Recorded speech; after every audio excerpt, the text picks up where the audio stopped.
Most people move into a neighborhood with an HOA because they choose to. I wasn't one of those people. My cabin was on land my grandfather left me, 5 acres outside of town.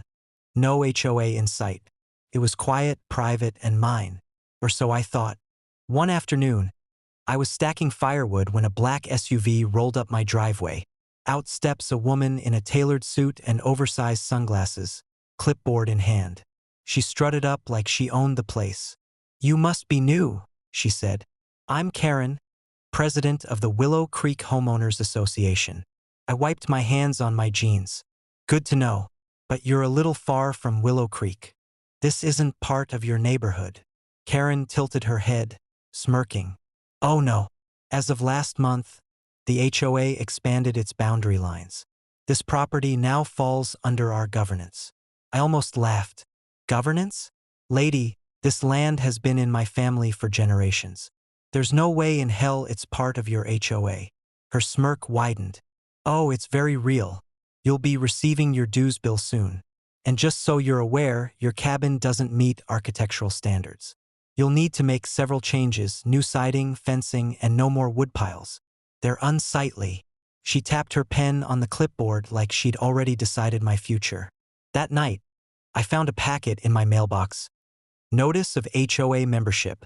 It listed $1,500 in back dues, along with threats of liens and lawsuits if I didn't comply. That's when I knew this wasn't just a bluff. So I did some digging. I visited the county recorder's office and pulled the property plats. Sure enough, Willow Creek HOA had recently filed an annexation map that included my land. But the thing about maps, just because you draw a line on paper doesn't make it legal. And I was about to prove it. First, I let them hang themselves. Karen sent more violation notices. One for improper storage of tools, one for unauthorized livestock because of my chickens, and, my favorite, one for failure to maintain landscaping because my yard was too natural. Then the final straw, a summons. The HOA had filed a lawsuit against me in small claims court for $3,500 in unpaid dues. The day of the hearing, Karen showed up in heels and pearls, radiating smugness. She whispered loudly to her cronies, "This should be quick. He doesn't stand a chance." When the judge asked if I had a defense, I slid a thick folder onto his desk. "Your Honor, this is the official property deed from 1963, tax records, and county zoning maps. You'll see this land has never been subject to Willow Creek HOA jurisdiction." And here, I held up their annexation map, is the fraudulent document they filed, trying to claim land they don't own. The judge looked at Karen. "Is this true?" She stammered, her face red. We were advised it was possible." "Not only is it not possible," the judge cut her off, "it's illegal. This case is dismissed, and I strongly advise the defendant file a counterclaim for harassment." Karen's jaw dropped, but I wasn't done. The next week, I went to the state attorney general's office.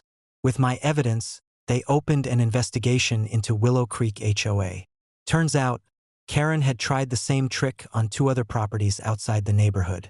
She'd been using forged annexation paperwork to expand her kingdom, hoping no one would fight back. Within 3 months, the HOA was dissolved by court order. Every single board member was barred from serving on any HOA in the state for 10 years. Karen personally faced charges for fraud and document tampering. The best part? I didn't even have to countersue. The state took care of it for me. So now, when I sit on my porch watching the sun go down, I smile. I don't just live free of an HOA. I'm the guy who shut one down. And Karen? Last I heard, she's renting an apartment across town, still complaining about people's improper landscaping. Guess she should have picked a different fight. She sued me for living outside her HOA. 3 minutes later, I shut it down. Legally.